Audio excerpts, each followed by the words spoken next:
जीवन के सबसे पहले गुरु माता पिता होते हैं। उनका स्थान कोई नहीं ले सकता।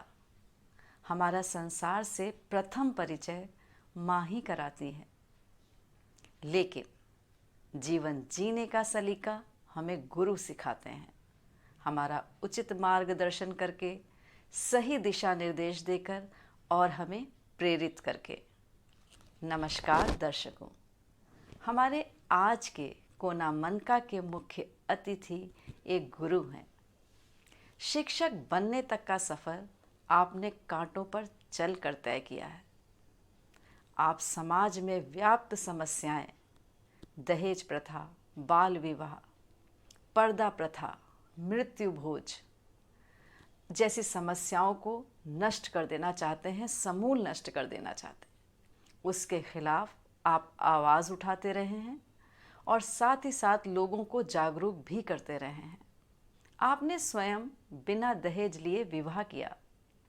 आपके लिए आपकी बेटी ही आपका गौरव है। पर्दा प्रथा आप बिल्कुल नहीं मानते और साथ ही साथ आप समाज में उन सभी लोगों की सेवा करने के लिए तत्पर रहते हैं जिनको ज़रूरत है। कोविड काल के दौरान आपने कई जागरूकता अभियान निकाले, बच्चों के घर जा जाकर उन्हें निःशुल्क पढ़ाया और उसी दौरान आप स्वयं अस्वस्थ हो गए। लेकिन ठीक होकर आप पुनः सेवा में जुट गए। आप साथ ही साथ सुंदर साहित्य का सृजन भी करते रहे। आपको तमाम पुरस्कारों से सम्मानित किया जा चुका है और आज भी आप मीडिया के सबसे सशक्त साहित्यकार हैं। मैं आपको पढ़ती हूँ तो गुरुदीन वर्मा जी, जी हाँ, मैं बात कर रही हूँ गुरुदीन वर्मा जी की। सर, आपका स्वागत है हमारे चैनल कोना मनका में। नमस्ते डॉक्टर सुमन द्विवेदी जी, मनका कोना मंच के सभी साथियों। आप हमारे दर्शकों को अपने बारे में कुछ बताइए। इतना परिचय कम है। ग्रामीण क्षेत्र में गुजरा है और मैं एक गरीब मजदूर परिवार में पैदा हुआ हूँ।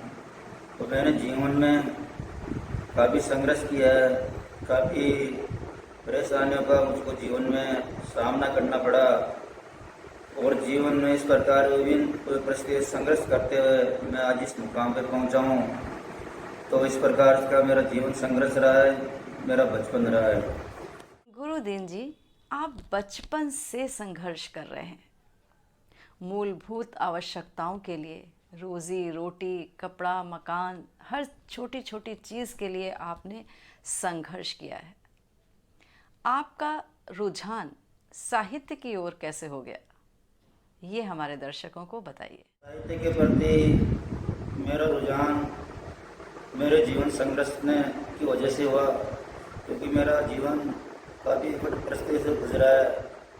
मैंने काफ़ी ज़िंदगी में दुख झेले हैं, तो उन दुखों को मैं अपनी कलम से खूबी में उतारता गया और इस प्रकार से मेरी साहित्य के प्रति रुचि बढ़ती गई और आज लगभग मेरे द्वारा लिखी कम से कम 2000 रचनाएं हैं।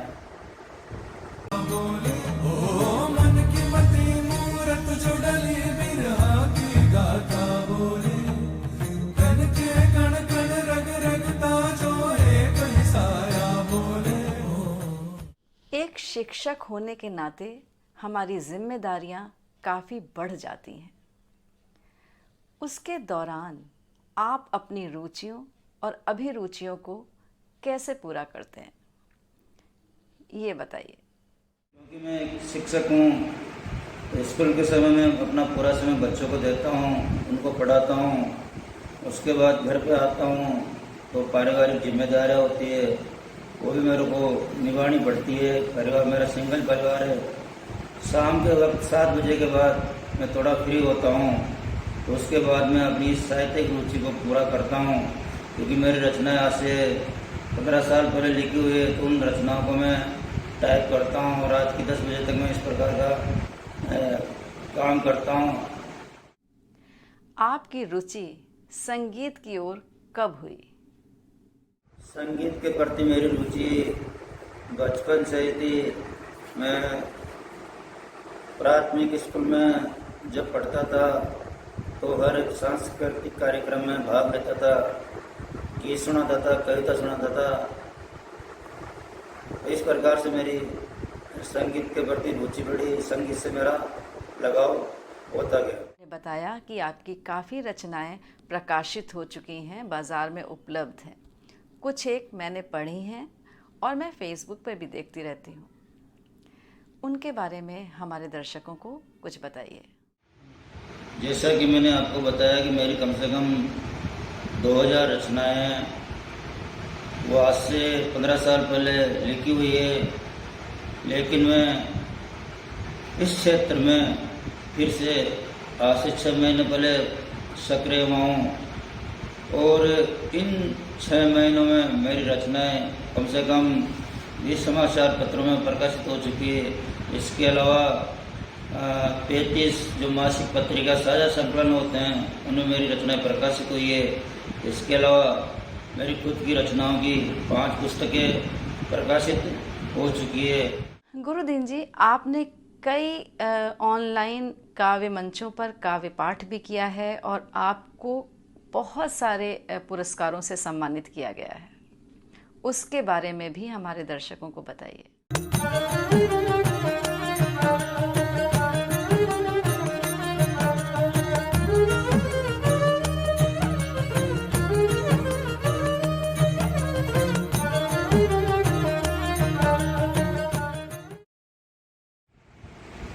इन 6 महीनों में मैं लगभग 30 काव्य मंचों पर ऑनलाइन काव्य पाठ कर चुका हूँ और कई प्रकार के पुरस्कारों से मैं सम्मानित हो चुका हूँ। कम से कम 6 महीनों के अंदर मुझको 40 पुरस्कार सम्मान पत्र मिल चुके हैं, जो कि काव्य मंच द्वारा है, मीडिया के द्वारा है, मासिक पत्रिकाओं के संपादकों द्वारा ये सम्मान पत्र दिए गए हैं।